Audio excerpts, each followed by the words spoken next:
What if I told you na kaya mo na bumili ng 5G smartphone sa halagang 5,000 pesos? Ito po si itel P55, the most affordable 5G smartphone you can buy today. And that's right, 5G na po siya, 5G yung kanyang processor. It's got a 6nm MediaTek Dimensity 6080 5G processor. Meron po siyang 12 gigs of RAM, 128 gigs of internal storage, 50 megapixel AI camera, 5,000 mAh of battery, and 18 watts fast charging. At meron na siyang smooth display, 90Hz refresh rate. Naalala ko meron tayong murang phone dati na may 5G. Poco M3 Pro 5G. 7,000 pesos siya.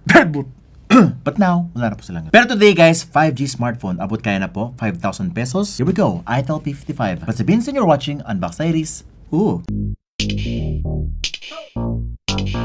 Okay, so meron siyang dalawang color daw. Meron siyang color blue at meron siyang green color, which is ito po nakalagay. Pero yung color din ngayon is Galaxy Blue na may green na cover. Bruh. Sa side nakalagay power, kaya pala P. itel P55. Konti na lang, Huawei P60. Wala natin ito may 5G. Bruh. And here's the phone. Nakalagay outstanding smooth network. 5G kasi is a much better, faster, low latency network. At ito yung kanyang itsura sa likod.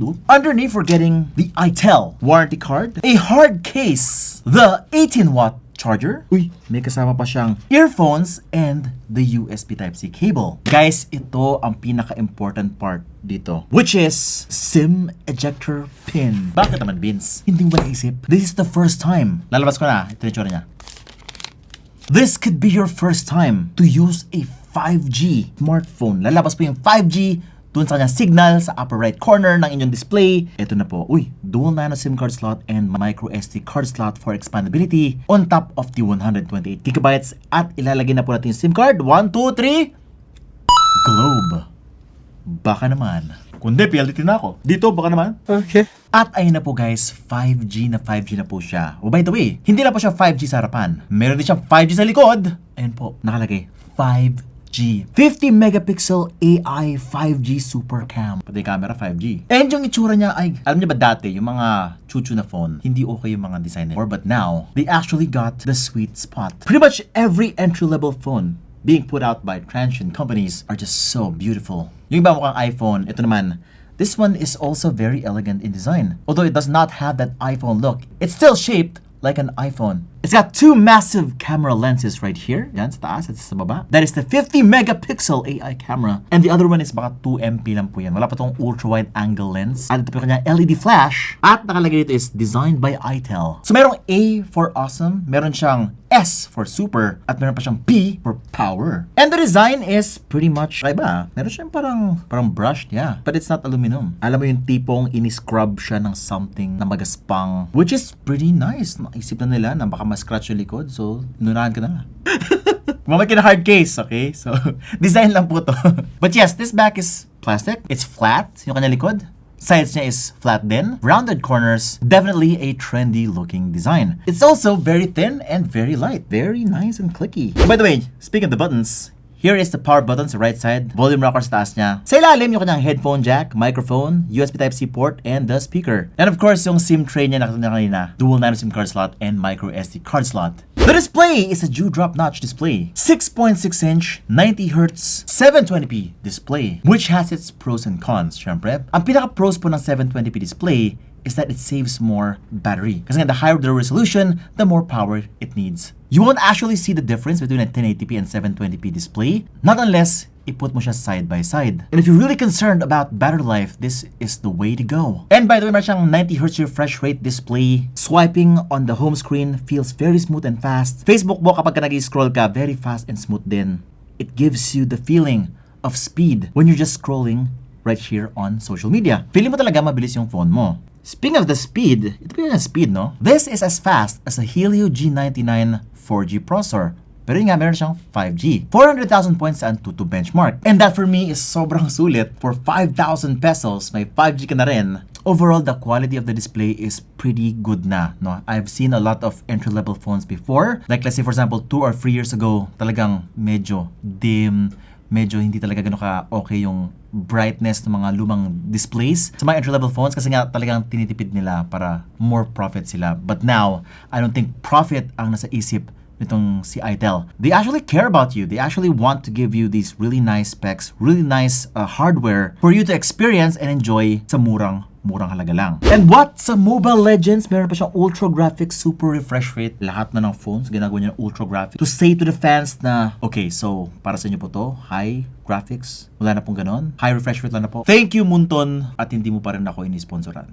Matagal na po ako nagre-review ng Mobile Legends. Alam ko naman yung value. Ito na yung graphics mo. This is my 1 million review for you. Hindi, wow. At guys, sa Mobile Legends, ito na pa yung tsura niya, no? We actually tried it and it was super smooth. Even at ultra graphics, super refresh rate, guys, kinakaya niya po yung smoothness and we did not feel any slowdown, lag, or frame drops whatsoever in the gameplay. Meaning, it's actually very powerful for gaming. And finally, you'll get the advantage of 5G.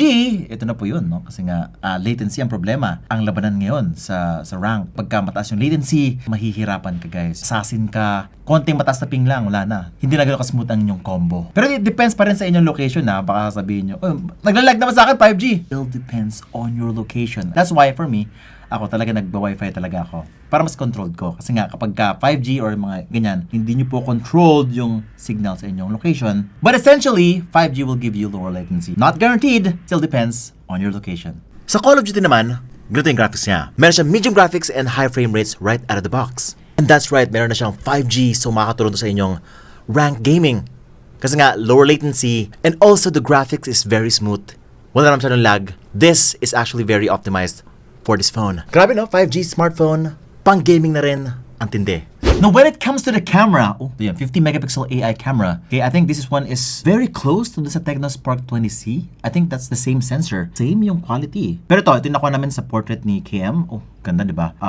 Very good skin, ganda ng contrast. Pero yun lang, si mga shadows, hindi masyado makita dito. So dynamic range, medyo ano pa siya, kulang ba? And also yung mga highlights, no? Yung parang sa, in some scenes, masyadong bright yung part ng picture. Let's say for example ito, yung skin tone dito ni KM is too bright. But overall, okay siya, no? For example ito, ang ganda ng dating. Also the flowers, yun lang, sa highlights na talaga siya, medyo nahirapan.